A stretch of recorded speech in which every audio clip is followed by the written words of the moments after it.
하나님의 말씀은 성경 맨 처음 창세기 1장 1절 그리고 26절부터 이어서 2장 3절까지입니다. 구약성경 1면 되겠습니다. 창세기 1장 1절부터 봉독합니다. 태초에 하나님이 천지를 창조하시니라. 26절입니다.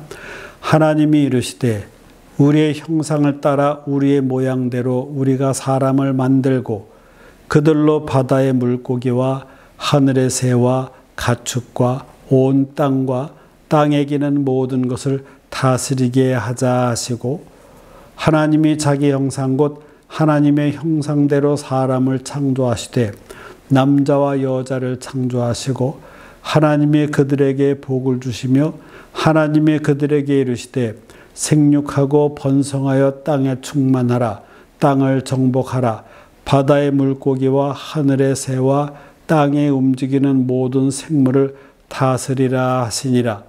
하나님이 이르시되 내가 온 지면에 씨 맺는 모든 채소와 씨 가진 열매 맺는 모든 나무를 너희에게 주노니 너희의 먹을거리가 되리라.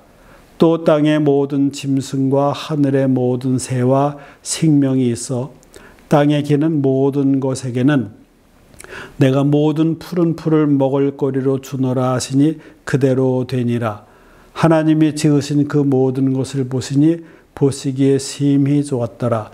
저녁이 되고 아침이 되니 이는 여섯째 날이니라. 2장 1절입니다. 천지와 만물이 다 이루어지니라. 하나님이 그가 하시던 일을 일곱째 날에 마치시니 그가 하시던 모든 일을 그치고 일곱째 날에 안식하시니라. 하나님이 그 일곱째 날을 복되게 하사 거룩하게 하셨으니 이는 하나님이 그 창조하시며 만드시던 모든 일을 마치시고 그날에 안식하셨음이니라. 아멘. 인간은 사회적 동물이라고 말합니다. 혼자서는 살 수 없다는 말이지요. 인간은 외롭지 않게 교제하며 살면서 기쁨과 힘을 얻습니다. 그런데 어떤 대상과 가까우냐에 따라 그 사람의 운명과도 연결되지요. 나쁜 사람과 가까우면 대단히 힘든 인생이 됩니다. 반면에 좋은 사람과 가까우면 행복한 관계로 살아가게 됩니다. 인간 이상의 존재, 신적인 존재와 개인적으로 가까우면 그야말로 영광입니다. 큰 기쁨이 됩니다. 큰 힘이 됩니다. 그러한 사실을 우리는 예배 시간마다 사도신경을 통해 고백합니다. 전능하신 창조주 하나님을 나의 아버지로 고백할 수 있으니 얼마나 든든합니까? 그런데 실생활에서 생각해 보아야 할 것들이 있습니다. 그렇게도 많이 사도신경을 외우며 고백하며 지내는데 삶 속에서 얼마나 그 영향을 입고 살아가느냐 하는 것입니다. 어떤 문제에 부딪혀서 고민하고 힘들어하고 좌절할 때 그렇게 고백하는 하나님은 어디에 계십니까? 예배 시 순서 안에만 계십니까? 문제 속에는 안 계십니까? 내 곁에는 안 계십니까? 아주 멀리 계십니까? 나와는 아주 먼 사이처럼 느껴지십니까? 하나님이 전능하시다는 말은 헛된 고백일 때가 많지요. 우리 스스로 증명하며 살아가지 않습니까? 우리가 믿는 하나님이 인간 권력자만도 못합니다. 돈 많은 사람보다도 못합니다. 하나님은 안 보입니다. 우리 스스로가 하나님의 비중을 격하시킬 때가 많습니다. 우리가 믿는 하나님은 너무도 작은 하나님이 아닌가요? 또한 주님과 얼마나 가까이 지내느냐 하는 문제입니다. 피조물이 창조주 하나님과 연결되는 것 자체가 대단한 거지요. 그런데 우리 삶에서 하나님은 너무 멀리에 계십니다. 아니, 우리가 그렇게 대하고 지냅니다. 필요시에만 찾고 다른 때에는 마음에서부터 멀어집니다.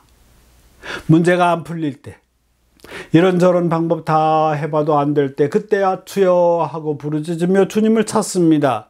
뭐 그런 경험이 많지 않습니까? 산에 가야만 만나주시는 것이 아니지 않습니까? 문제 해결만 해주시는 분이 아니지 않습니까? 주님과 함께 기뻐할 수는 없습니까? 꼭 문제가 막힐 때만 주님을 찾습니까? 일이 잘 풀려가고 있을 때 주님을 찾으며 찬송하며 영광 돌리면 주님께서 얼마나 기뻐하실까요?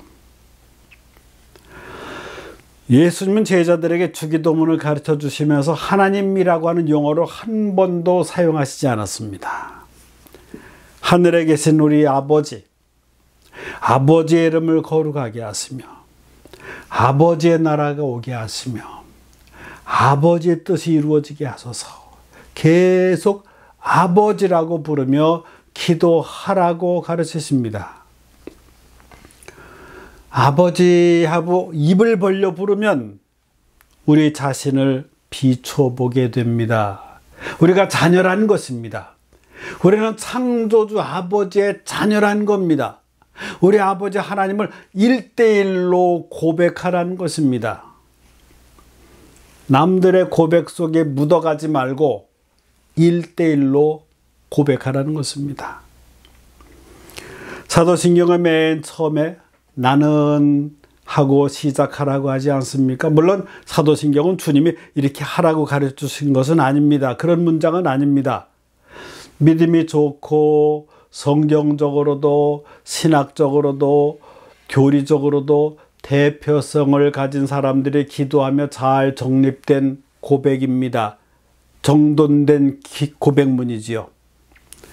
사도신경은 성경 66권을 함축적으로 요약 정리한 내용입니다. 그래서 성경의 축소판이라고 할 수 있습니다. 그리고 이단으로부터 성도들을 보호하는 역할도 하지요. 이단에서는 사도신경을 고백하면 마음에 걸리는 내용들이 있지요. 그러므로 성경을 함축 요약 정리한 내용이므로 한 단어 하나가 다 의미가 있습니다. 나는 전능하신 아버지 하나님 천지의 창조주를 믿습니다. 남들이 그러니 나도 그 중에 하나가 아니라 아버지 앞에서 자녀가 1:1로 고백하는 것을 들으시고 받아주시기를 원하십니다.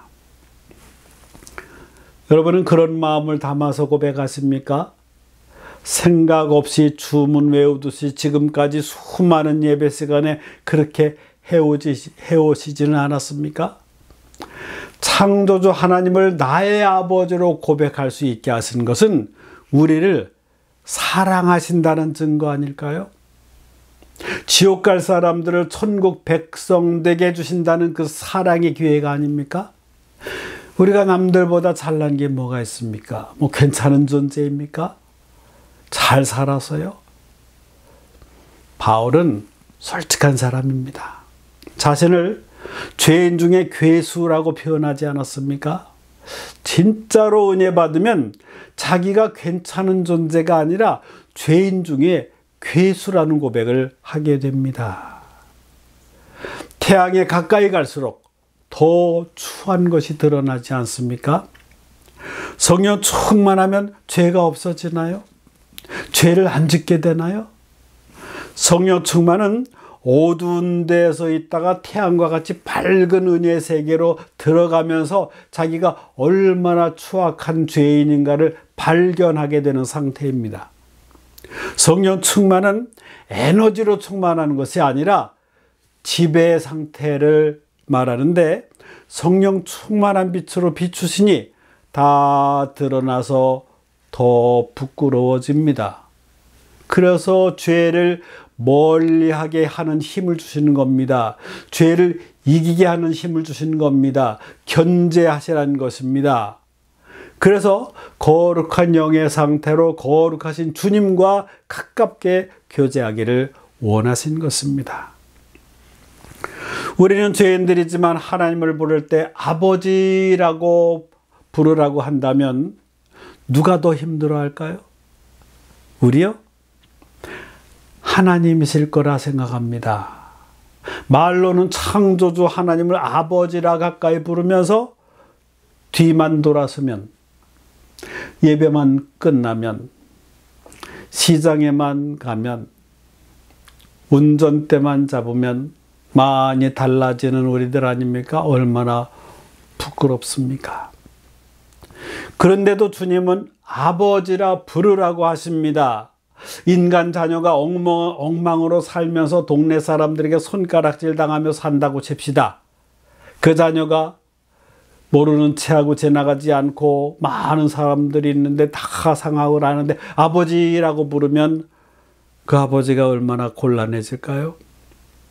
그런데 하나님은 그런 것들을 초월해서 우리를 베풀어 주십니다. 품어 주십니다. 거북스러우셔도, 괘씸하게 생각하실지라도 아버지를 찾는 자녀들이 되기를 원하신 것입니다.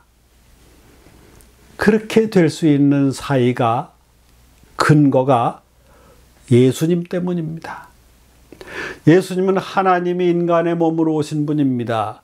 예수님은 하나님이십니다. 이 고백은 처음에는 제자들도 못했습니다. 너희는 나를 누구라 하느냐 물으시던 예수님의 마음은 하나님의 마음을 반영한 것이라 생각합니다.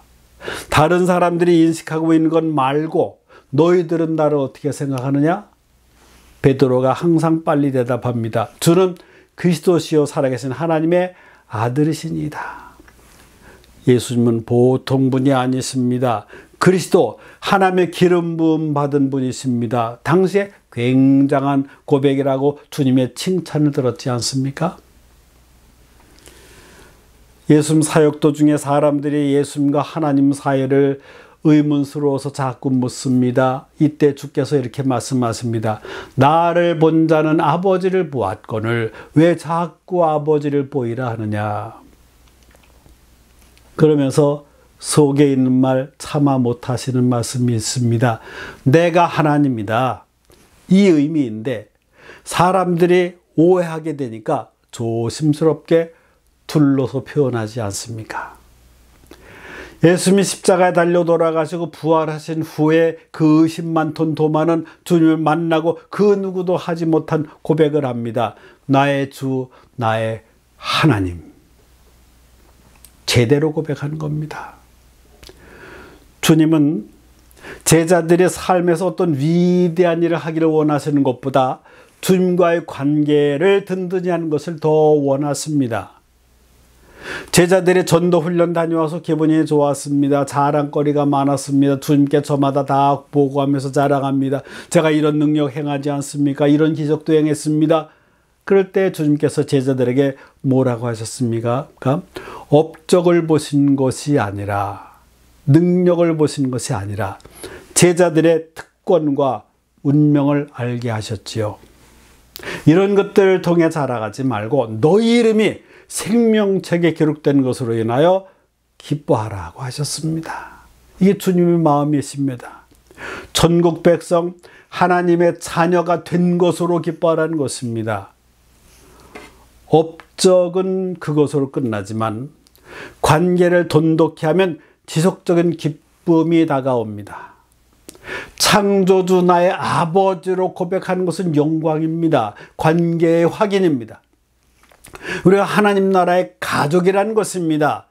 예수님 때문에 그렇게 살아가는 거지요. 요한복음 1장 12절에 영접하는 자 곧 그 이름을 믿는 자들에게는 하나님의 자녀가 되는 권세를 주신다고 하셨는데 그것은 관계 속에서 오는 지속적인 축복을 약속하신 것입니다. 사도신경에서 중요한 흐름은 관계라고 생각합니다.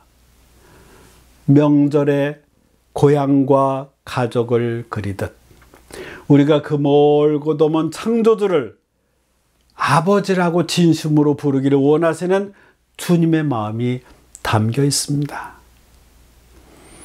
기독교에서 하나님을 아버지라고 부를 때 개념의 여러 의미들을 담고 있습니다. 먼저 생명의 근원으로서의 아버지, 곧 구성을 말하고 있습니다.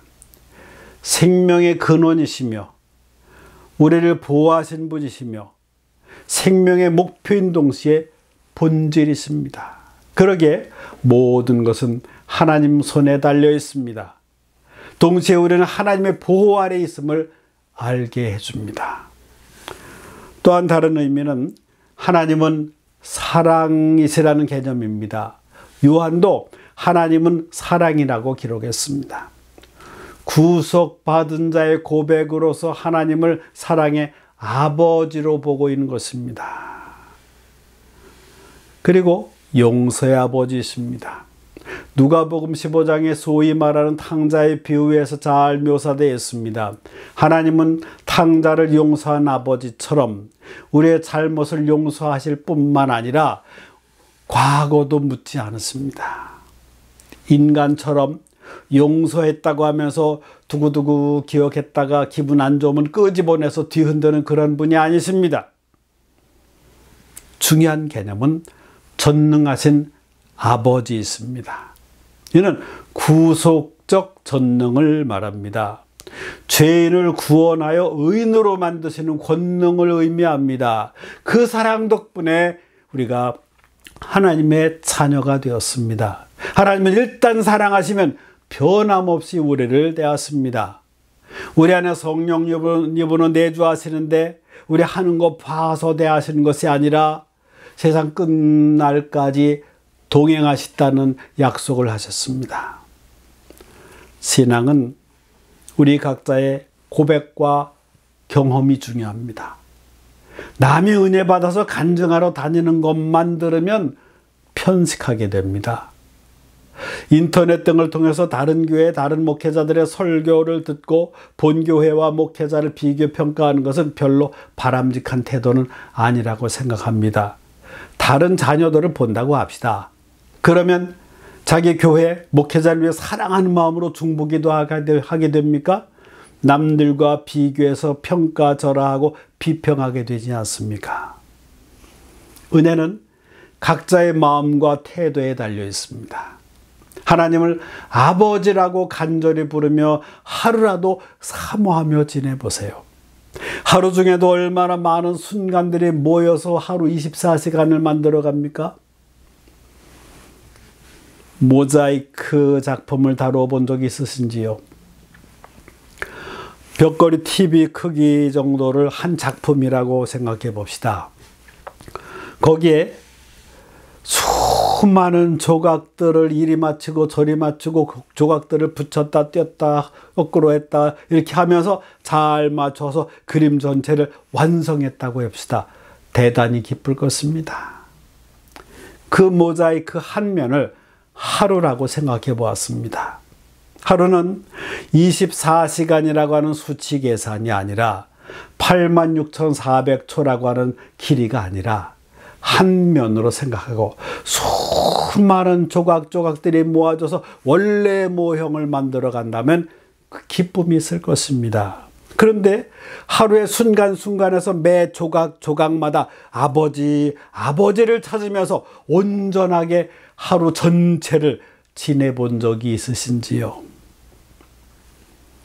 머나먼 창조주, 인간이 감히 가까이 하기도 힘들고 숨어야 할 존재가 창조주 하나님을 아버지라고 부르면서 한 조각 한 조각 맞춰가면서 하나님이 원하시는 작품을 사모하면서 살아간다면 은혜 받지 않을 수 없을 거란 생각을 해보았습니다. 수많은 인생사를 관계로 풀어가는 지혜를 배워야 한다고 생각합니다. 전쟁의 문제도 무기의 힘에 달린 것이 아니라 관계를 원만히 해야 될 거라 생각합니다.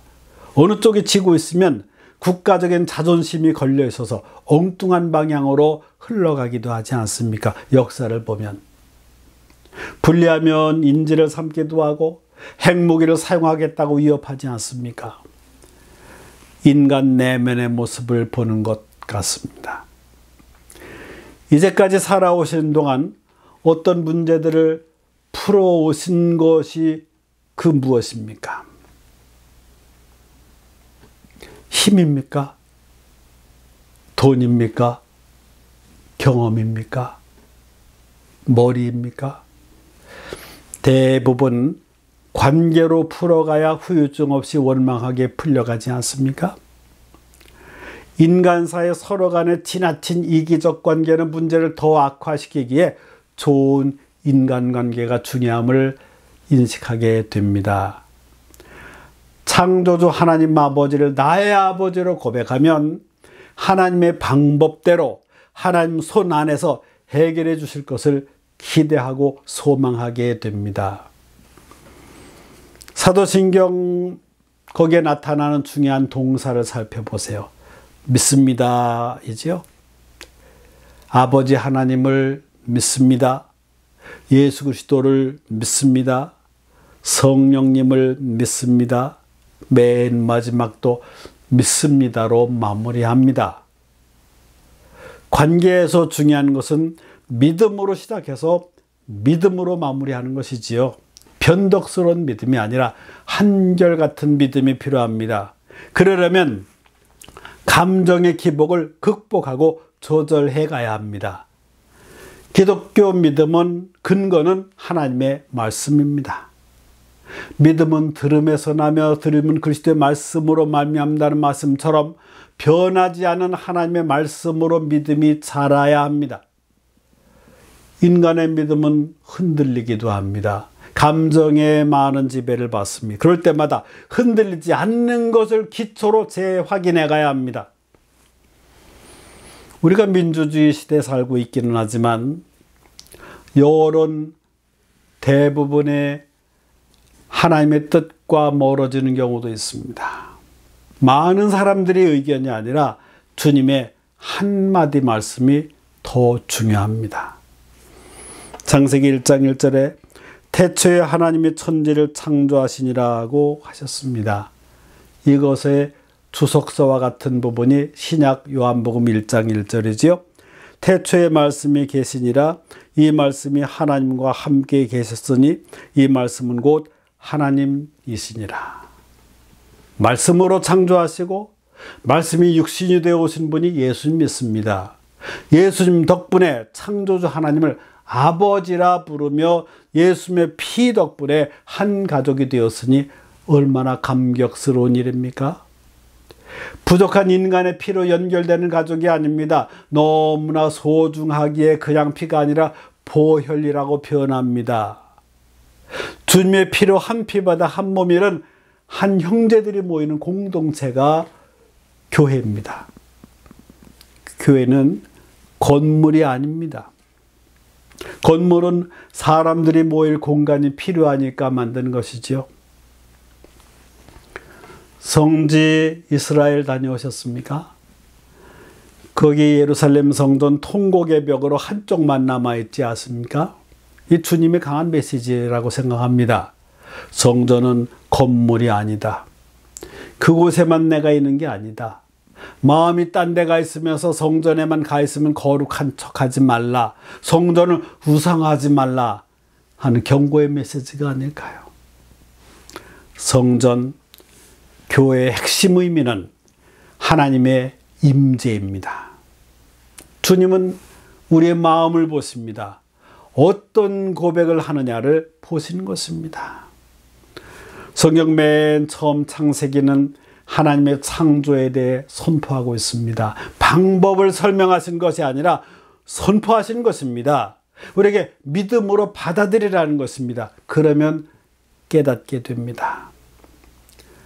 창세기를 통해 천지를 지으신 하나님의 목적을 알고 하나님으로부터 지음받은 나를 알고 만물과 나와의 바른 관계를 알아서 하나님 아버지의 사랑으로 살아가게 하십니다. 우리 인간은 자꾸만 하나님을 잊어버리며 살아갑니다. 그래서 한 주 중에 안식일을 거룩하게 하시고 성별하게 하셨습니다. 구별하셨습니다. 그리고 우리도 하나님 아버지를 더욱 기억하며 살라고 하십니다. 또한 세상에서도 우리가 창조주 아버지로 모시면서 남들과 구별되어 살라고 왔습니다. 하나님께서 세상을 지으실 때 하루하루 지나며 저녁이 되고 아침이 되니 몇째 날이라고 성경은 기록합니다. 구별하여 지으셨습니다. 인생은 밤도 있고 낮도 있습니다. 어둡다고 불평을 해봐야 해결되는 것은 없습니다. 어둠의 지배를 벗어나려면 빛을 향해야 합니다. 저절로 시간이 지나서 아침이 되기를 바라지 말고 주님의 인도하심을 사모하면서 어둠을 지나가야 합니다. 그래서 하나님 보시기에 좋은 상태로 이어져야 합니다. 하나님은 영이시지만 우리가 사도신경을 고백할 때 우리 앞에 눈을 감고 앉아서 들으신다고 생각해 볼까요?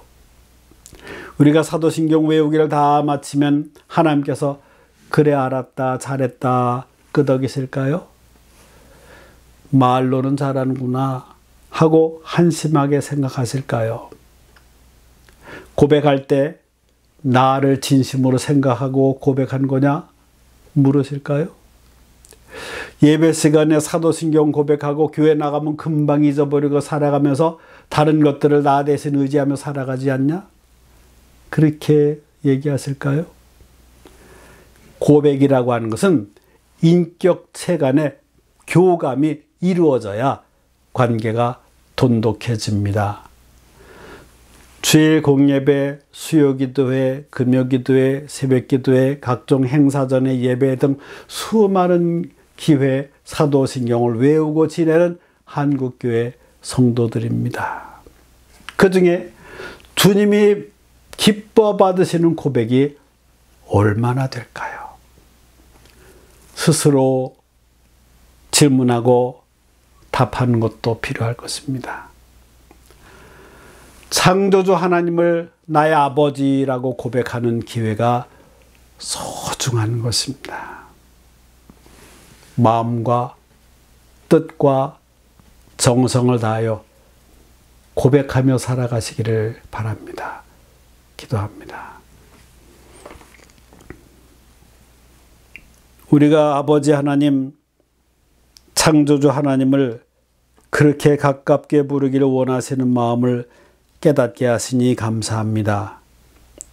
반복되면서 형식화되지 않고 항상 소중하게 받아들이게 하옵소서. 예배 시간에만 고백하지 않고 일상에서 순간순간 아버지로 고백하며 살아가게 하옵소서. 어떤 형편에서든지 천국 백성으로 하나님 자녀로 살아가게 하옵소서. 예수 그리스도의 이름으로 기도하옵나이다. 아멘. 만복의 근원 되신 하나님, 우리를 보살펴 주시는 사랑을 인하여 현재 우리의 삶의 형편으로 인도해 주셔서 감사합니다. 우리의 것 같지만 우리에게 맡겨주신 것으로 고백하고 물질을 구별하여 주님께 마음을 표현하오니 받아주시옵소서. 성도들의 삶이 샬롬의 돌보심으로 함께 하시고 계획하는 것들은 기도 응답의 현장이 되게 하여 주옵소서. 물질의 분배에도 지혜의 마음을 주셔서 잘 감당하게 하옵소서. 주여 치유하게 하소서. 올해 많은 한국교회에서 표어로 정하고 마음을 모아 기도하고 있는 것 아시지요? 그만큼 다양한 영역에서 저희가 힘들어하고 있다는 거지요. 주님, 저희를 지으셨기에 저희를 제일 잘 아시는 줄을 믿습니다. 아프고 고장난 부분보다 주님은 주님과의 관계에서 영적인 회복을 먼저 원하심을 저희가 깨닫게 하옵소서. 회개할 바는 회개하고 남을 용서해 줘야 할 이들은 주님의 사랑으로 용서하게 하옵소서. 그리하여 주님의 원하시는 좋은 관계가 되어 주님의 치유하심을 경험하게 하옵소서. 예수님의 이름으로 축복하며 기도하며 이제는 우리 주 예수 그리스도의 은혜와 하나님 아버지의 극진하신 사랑과 성령님의 감동, 감화, 충만, 교통하심이 창조주 하나님을 우리 아버지로 고백하며 늘 가깝게 우리 주님과 동행하며 살아가기 원하는 믿음의 성도들 위해 이제부터 영원토록 함께 하시기를 간절히 축원하옵나이다. 아멘.